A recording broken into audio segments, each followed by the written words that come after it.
Hello my dear students, इस video में हम लोग देखेंगे एओडी के कुछ शॉर्ट नोट्स जो इम्पोर्टेंट फार्मूले होते हैं उसको देखते हैं, क्योंकि जब तक फार्मूला आपको नहीं आएगा तब तक आपसे ऑब्जेक्टिव कोई नहीं होगा। तो आइए देखते हैं सबसे पहले कि कौन कौन से फार्मूला इंपॉर्टेंट है इसमें, उसको देख लेते हैं और रिवीजन टाइप का कर लेते हैं। जैसे रिवीजन कर लेंगे ना तो आपको ऑब्जेक्टिव करने में कोई परेशानी नहीं होगी। देखिए, सबसे पहला जो टॉपिक होता है वो है rate of change of quantity. Rate of change of quantity का मतलब क्या होता है उसको समझते हैं। जैसे मान लीजिए कोई y इक्वल टू कोई फंक्शन दिया रहेगा, जैसे मान लो f(x) दिया हुआ है, तो ये जो dy/dx जो होगा ना, ये बताता है कि यह इसका मतलब होता है कि rate of change of y with respect to x। y का चेंज हो रहा है विथ रिस्पेक्ट टू x के सापेक्ष जो भी इसमें चेंज हो रहे हैं उसी को कहते हैं rate of change of quantity. यहाँ पे क्वांटिटी y है ना, rate of change of y with respect to x, ठीक है ना। तो ये है आपका। जैसे मान लो क्वेश्चन कैसे पूछेगा, क्वेश्चन पूछेगा कि यदि कोई, देखिए y equal to x square plus 2x plus 1 है, देन कहेगा dy/dx, क्या कहता है rate of change of y with respect to x बताइए एट x बराबर 2 पे। तो आप क्या करोगे, सिंपल सा dy/dx करना है आपको। तो ये क्या हो जाएगा, एक्स स्क्वायर का 2x हो जाएगा और 2x से कितना हो जाएगा, 2x का 2 हो जाएगा, 1 का 0 हो जाएगा। ये तो आपको पता ही होगा, ठीक है ना। तो डिफ्रेंशिएट करेंगे, डिफ्रेंशिएट इतना आ गया और x इक्वल टू 2 पे इसका मान ये पूछ रहा है, तो जहाँ जहाँ x है ना वहाँ वहाँ क्या पुट कर देंगे, आपको 2 पुट कर देंगे। तो 2 इंटू 2 और प्लस 2, तो 2 दूना 4 आप प्लस 2 कितना हो जाएगा, ये 6 हो जाएगा। तो इस प्रकार से देख रहे हैं कि rate of change of quantity का मतलब क्या होगा, कैसे क्वेश्चन आएंगे। जैसे कहेगा कि the rate of change of area of circle बताइए, जहाँ रेडियस दिया हुआ है कि r बराबर 10 पे। तो हम जानते हैं लैंग्वेज में पूछ सकता है, बिना लैंग्वेज में पूछ सकता है। जैसे मान लो यहाँ पे a equal to pi r square, जानते हैं ना, ये होता है किसी सर्कल का एरिया, एरिया ऑफ सर्कल, ठीक है ना। एरिया ऑफ सर्कल क्या होता है, तो ये हो जाएगा पाई आर स्क्वायर। ये पूछ रहा है कि एरिया का जो चेंज होगा ना विथ रिस्पेक्ट टू रेडियस, यानी dA/dr पूछ रहा है। कहाँ पे, जब r 10 हो तब। तो क्या करेंगे, dA/dr निकालेंगे। देखिए पाई कॉन्स्टेंट होता है, बाहर हो जाएगा, आर स्क्वायर का r के रेस्पेक्ट में कितना हो जाएगा, 2r हो जाएगा। तो ये 2πr हो गया, dA/dr तो निकाल दिए। अब क्या करेंगे, अब सिंपल सा फंडा है कि dA/dr एट r बराबर कितना पे 10 रख देंगे। तो जहाँ r है इसमें क्या रख देंगे 10, तो 2 पाई का 2 पाई इंटू में कितना हो जाएगा, ये r का मान 10, तो 10 दूना 20 पाई, ये ऑप्शन में आपका रहेगा, ठीक है। तो यही इसी प्रकार से ये rate of change of quantity पे क्वेश्चन पूछे जाते हैं, ठीक है ना। और देखिए यहाँ पे 2-3 इंपॉर्टेंट फार्मूले हैं, देख लीजिए वो क्या है। तो एक है मार्जिनल कॉस्ट। मार्जिनल कॉस्ट क्या है, कभी मान लो कोई कॉस्ट प्राइस दे देगा, कहेगा इसका मार्जिनल कॉस्ट बताइए। क्या करना है, जो भी फंक्शन दिए रहेंगे उसको डिफ्रेंशिएट कर देना है, तो मार्जिनल कॉस्ट आपका निकल जाएगा। उसी प्रकार से मार्जिनल रेवेन्यू पूछता है, marginal revenue, r for revenue. तो मार्जिनल रेवेन्यू कैसे निकालोगे, तो जो भी आपका RX दिया रहेगा ना उसको डिफ्रेंशिएट कर देंगे तो आपका निकल जाएगा, ठीक है ना। अब देखो अगला जो टॉपिक है, इंपॉर्टेंट टॉपिक, ये आते हैं ना, क्या देख लीजिएगा। तो ये इंक्रीजिंग फंक्शन, ये इंक्रीजिंग फंक्शन क्या है, ध्यान से देखिएगा और इसको समझिएगा, ठीक है ना।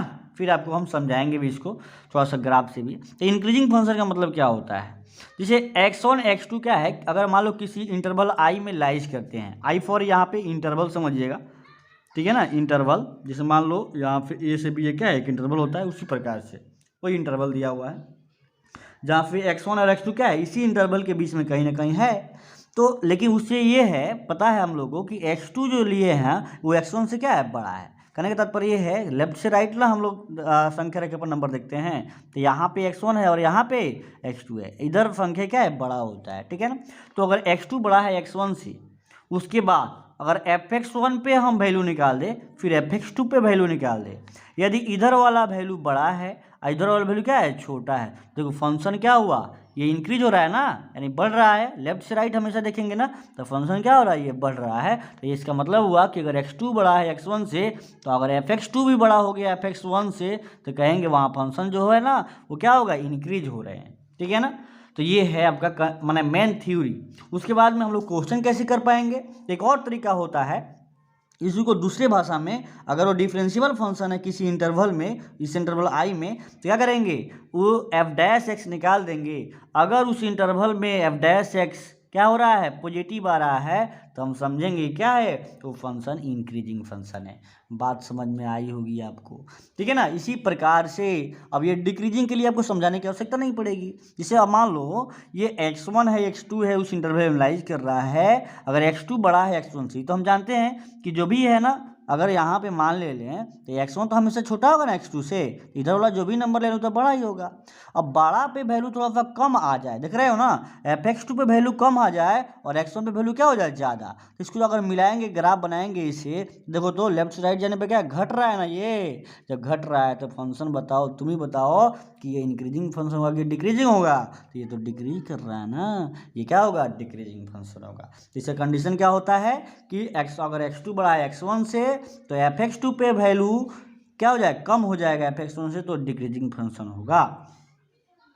फिर सेकंड है, सेकंड पार्ट क्या है इसका, सेकंड पार्ट ये है कि अगर मान लो वो तो ये तरीका हो गया, एक और तरीका होता है कि अगर आप डिफ्रेंशिएट करो उस इंटरवल में, अगर वो एफ डैश एक्स का मान क्या आता है, 0 से कम आता है, मतलब निगेटिव आता है, तो हम कह देंगे कि वो फंक्शन क्या है, आपका डिक्रीजिंग फंक्शन है, ठीक है ना। सपोज जैसे मान लो यहाँ से यहाँ तक हमने क्या, एक ए बी और एक सी, ये एक इंटरवल लिया, इस इंटरवल में हमने साइन एफ डैश एक्स का साइन चेक किया और इस इंटरवल में क्या आ रहा है, निगेटिव आ रहा है, तो यहाँ से यहाँ तक फंक्शन क्या होगा, डिक्रीज करेगा।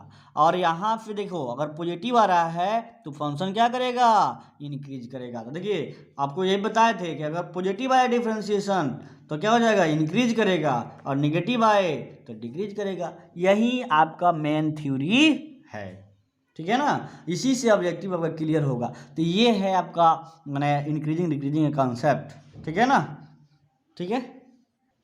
अब चलिए अब हम लोग देख लेते हैं टेंजेंट एंड नॉर्मल। इसके जस्ट बाद जो आपका टॉपिक है वो क्या है, टेंजेंट एंड नॉर्मल का, ठीक है ना, जिसको हम हिंदी में कहते हैं स्पर्श रेखा, इसको कहते हैं अभिलंब। क्या कहते हैं ये, स्पर्श रेखा, स्पर्श रेखा इसका एवं अभिलंब, ठीक है ना, ये हिंदी में कहते हैं इसको। तो ध्यान दीजिएगा, टेंजेंट का मतलब क्या होता है, जैसे मान लो एक सर्कल है तो किसी पॉइंट पे अगर ये क्या हो जाए, टच करके चल जाते हैं, इसको हम क्या कहते हैं, टेंजेंट कहते हैं। अगर इसे कहीं सेंटर पे जो टेंजेंट जो परपेंडिकुलर होता है उससे हम क्या कहते हैं, नॉर्मल कहते हैं। बात समझ में आ रही है। तो टेंजेंट और नॉर्मल के बीच में हमेशा 90 डिग्री का कोई एंगल बनता है, ये ध्यान रखना है आपको। चलिए यहाँ पे क्या ध्यान देना है, इसमें इंपॉर्टेंट फॉर्मूला क्या है, तो यहाँ पे स्लोप का जो टेंजेंट का जो स्लोप होता है बहुत इंपॉर्टेंट है, बहुत बार पूछा गया है, अब पूछे भी जाते हैं, ठीक है ना। तो कह रहा था slope of the tangent to the curve y equal to f x at point x1 y1। पूछ देगा कोई कर्व अगर y equal to f x है तो x1 y1 पे उसका स्लोप क्या होगा, ठीक है ना। स्लोप को हम हिंदी में कहते हैं प्रवणता। क्या कहते हैं बाबू, ये प्रवणता, ठीक है ना, प्रवणता कह दो चाहे ढाल कह दो, ठीक है ना। तो स्लोप ऑफ टेंजेंट क्या होगा, क्या करना है आपको, कुछ नहीं करना है, डी वाई पे डेश कर देना है और वहाँ पे क्या करना है, जहाँ x1 y1 वहाँ पे मान रख देना है, ठीक है ना। तो आप जानते क्या करना है, वो कोई भी फंक्शन दिया रहेगा y equal to f x d y by d x करेंगे तो टेंजेंट हो जाएगा। अगर x1 y1 मान वैल्यू दिया हुआ है तो उसमें पुट कर देंगे उसका मान, तो आप उस पॉइंट पे टेंजेंट का स्लोप आप आराम से निकाल सकते हैं, कोई दिक्कत नहीं है। उसको एफ डैश x1 भी कर सकते हैं, सूचित कर सकते हैं। अगर मान लो कि अगर कोई, ठीक है ना, यहाँ पे कोई ग्राफ है ये, और ये एक्स एक्सिस के साथ अगर ये जो स्लोप टेंजेंट है ना, अगर थीटा एंगल बनाता है तो आप 11th में पढ़े थे कि d y by d x क्या हो जाएगा, टेन थीटा भी हो जाएगा, ठीक है ना। तो इस प्रकार से आपको ध्यान देना है कि स्लोप का फॉर्मूला क्या होता है, d y by d x. अगर x1 y1 दिया हुआ है तो उसका मान रख देंगे, ठीक है ना। जैसे मान लो अगर एक सवाल जो लिए थे, ठीक है ना, इसको देख लेते थे। वहाँ पे जो हम लोग पढ़े कि अगर मान लो एक y इक्वल टू एक फंक्शन एक दिया हुआ है, देखिए ना, ये फंक्शन दिया हुआ है, कह रहा है ना, इसका क्या एक कर्व है और एट x इक्वल टू 2 पे ना 2,1 पे क्या करना है, इसका भाई स्लोप निकाल देना है, टेंजेंट का स्लोप निकालना है। क्या करेंगे, फटाक से d y by d x करेंगे, d y by d x करने के बाद वहाँ x बराबर 2 रखेंगे, क्योंकि यहाँ पे तो y कुछ है ही नहीं है भाई, 2 रख देंगे तो आपका जो भी है टेंजेंट का स्लोप निकल जाएगा आराम से, कोई दिक्कत नहीं है। तो चलिए अगला थ्योरी देखते हैं। अब यहीं पे इंपॉर्टेंट है, स्लोप ऑफ नॉर्मल पूछ दिया तो माने अभिलंब का अगर प्रवणता पूछ दिया तो क्या करेंगे, हम जानते हैं, देखिए ये m1 इंटू m2 क्या होता है, अगर दो लाइन अगर परपेंडिकुलर होता है तो क्या होता है, दोनों का प्रोडक्ट -1 होता है ना। तो देखिए अगर ये स्लोप ऑफ नॉर्मल है, अगर ये स्लोप ऑफ क्या है, टेंजेंट है, तो m1 बराबर कितना हो जाएगा, -1 बाई नहीं m2 कितना हो जाएगा, -1 बाई m1, यानी -1 बटा dy बाई dx, एक दूसरे के उल्टा हो जाएगा। तो स्लोप ऑफ नॉर्मल को याद करिएगा, -1 बटा dy बाई dx। अब फिर वहीं आपस में क्या है, यहाँ पे जो भी है x1 y1 पे उसका मान निकाल सकते हैं। या अगर थीटा एंगल बना रहा है वो नॉर्मल, ठीक है ना, तो क्या करेंगे एक्स एक्सिस के साथ, तो स्लोप ऑफ नॉर्मल कितना हो जाएगा, -1 बाई टेन थीटा। ठीक है, और यहाँ से दो ऑब्जेक्टिव पूछे जाते हैं कि अगर जो टेंजेंट है ना, अगर एक्स एक्सिस के पैरेलल हो जाए, अगर स्लोप एक्स एक्सिस के पैरेलल हो जाए, जैसे मान लो ऐसे एक कर्व है और एक्स एक्सिस के पैरेलल हो जाए, तो देखिए d y by d x जानते हैं 10 थीटा होता है, तो 0 डिग्री बना रहा है ना, तो 0 है ना होगा जी, तो d y by d x क्या हो जाएगा, 0 हो जाएगा, याद कर लीजिएगा। ठीक है ना। और देखिए दूसरा जो ऑब्जेक्टिव है ये पूछता है कि अगर dx बाई डी वाई 0 होगा तो क्या होगा, तो यानी तो क्या होगा, ये देन टेंजेंट जो होगा ना, जो tangent perpendicular to y axis, ठीक है ना, ये परपेंडिकुलर टू वाई एक्सिस होगा। और नॉर्मल करेगा तो नॉर्मल जो होगा ना पैरेलल होगा, क्या पैरेलल एक्स एक्सिस के साथ, बात समझ में आ रही है ना, वाई एक्सिस के साथ क्या होगा, पैरेलल होगा। इस प्रकार से आपको ध्यान देना है। अब उसके बाद आता है अब ये मैक्सिमा और मिनिमा का कॉन्सेप्ट। मैक्सिमा मिनिमा कैसे भाई आप बात करोगे, कैसे ऑब्जेक्टिव करोगे इसका, तो ध्यान दीजिएगा। ऑब्जेक्टिव आप आराम से कर सकते हो, कैसे, तो देखिए फंक्शन तो दिया रहेगा y equal to f x, ये दिया रहेगा, और क्या करेंगे d y by d x निकाल देंगे। D y by d x निकालने के बाद अब वो क्या करेंगे, कुछ पॉइंट निकालेंगे, जिस मान उसको जीरो करेंगे ना, तो वहाँ पे x equal to a, x equal to b point of inflection आ जाएगा कि ए पे फंड एफ डैश एक 0 होगा, बी पे 0 होगा और सी पे 0 होगा। मान लिए हैं कुछ देर के लिए, कुछ समझाने के लिए माने हैं, मान लो कोई भी सवाल हो सकता है, उसको 0 कर देंगे तो ए बी सी, तो मान लो मिल गया 3 पॉइंट। अब देखो कैसे मैक्सिमम मिनिमम हम लोग चेक करेंगे, ठीक है ना। ये तो भाई आपको इंक्रीजिंग डिक्रीजिंग कॉन्सेप्ट हम बता रहे हैं। कैसे, मान लो ए पर हम एक लेफ्ट में और एक राइट में चेक कर रहे हैं साइन, ठीक है ना, एफ डैश एक्स का साइन, किसका साइन, ये एफ डैश एक्स का साइन चेक कर रहे हैं। मान लो इस इंटरवल में निगेटिव आ रहा है, इस इंटरवल में पॉजिटिव आ रहा है, इस इंटरवल मान लिया है, ठीक है ना, क्वेश्चन दिया रहेगा तो आप भी कर सकते हो, कोई बड़ी चीज़ नहीं है। ये भी क्या है आपका पॉजिटिव यहाँ पे है। तो देखिए आपको हम लिखे हुए हैं, ये आपको नोट याद कर लेना है कि sign of f dash x change negative to positive, अगर नेगेटिव से पॉजिटिव होता है, देखिए ए के अगल बगल देखिए, ये नेगेटिव से पॉजिटिव, देखिए यानी ये फंक्शन क्या हो रहा है, पहले नेगेटिव का मतलब घट रहा है और फिर क्या हो रहा है, पॉजिटिव का मतलब क्या था, बढ़ना। तो नेगेटिव से पॉजिटिव, तो बताओ यहाँ पे सबसे मिनिमम हुआ होगा ना, तो यहाँ पे मिनिमा एग्जिस्ट करेगा। बात समझ में आ रही है, इसलिए लिखे हुए यहाँ पे क्या मिनिमा लिखे हुए हैं, बात समझ में आई होगी। उसके बाद बी पे देखिए, तो जो इस इंटरवल से जो इस इंटरवल बी पर जाने के बाद ये पॉइंट ऑफ इन्फ्लेक्शन है, और यहाँ से देखिए पॉइंट क्या है, सबसे पहले भाई बढ़ रहा है ना ग्राफ, पॉजिटिव का मतलब क्या होता है, बढ़ना, बढ़ करके फिर बी पे 0 हुआ होगा, फिर यहाँ पे क्या हो गया, फिर घटने लगा, तो यहाँ पे क्या होगा, मैक्सिमम मिला होगा ना, तो यहाँ पे मैक्सिमम मिला। बात समझ में आई होगी आपको, ठीक है ना।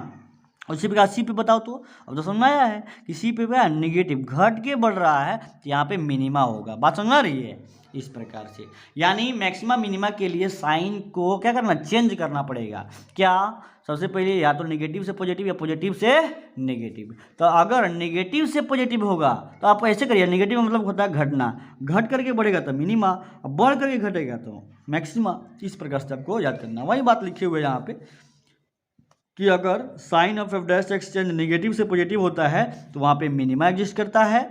या एक और तरीका होता है कि अगर एफ डबल डैश निकाल रहे हो किसी भी पॉइंट पे, एफ डबल डैश निकाल दो और उस पॉइंट पे अगर एफ डैश डबल डैश का मान अगर पॉजिटिव आ गया तो वहाँ पे मिनिमा एग्जिस्ट करेगा।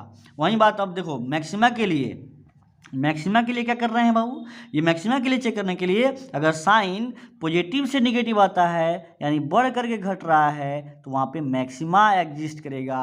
अब मैक्सिमा का एक और तरीका क्या है, तो मैक्सिमा का एक और तरीका है कि आप डबल डिफ्रेंशिएशन करो, डबल डिफ्रेंशिएट करो, जिस पॉइंट पे अगर क्या हो जाए, डबल डिफ्रेंशिएशन का मान अगर नेगेटिव आ जाए तो वहाँ पे मैक्सिमा एग्जिस्ट करेगा। ये है आपका मैक्सिमा और मिनिमा का शॉर्ट ब्रीफ, ठीक है ना। इसी प्रकार वीडियो पाने के लिए प्लीज़ इस चैनल को सब्सक्राइब कीजिए, लाइक कीजिए, दोस्तों में शेयर कीजिए। और इसके जस्ट बाद का वीडियो जो होगा आपको ऑब्जेक्टिव मिलेगा, वो ऑब्जेक्टिव पूरा देखिएगा तो ये आपका पूरा कॉन्सेप्ट क्या पूरा क्लियर हो जाएगा। और यहाँ से बोर्ड भी सब्जेक्टिव ऑब्जेक्टिव सब पूछे जाते हैं, ठीक है ना। तो देखिए क्या क्या हम जाने, रेट ऑफ चेंज जाने, रेट ऑफ चेंज जानने के बाद क्या जाने भाई, इंक्रीजिंग डिक्रीजिंग फंक्शन, फिर नॉर्मल टेंजेंट जाने, ठीक है ना। उसके बाद से मैक्सिमम मिनिमम, यही तो टॉपिक है इसमें। तो इस प्रकार से आपको क्या करना है, इसको ध्यान देना है और अगले वीडियो के लिए यानी ऑब्जेक्टिव वीडियो के लिए तैयार रहिएगा। Thank you very much.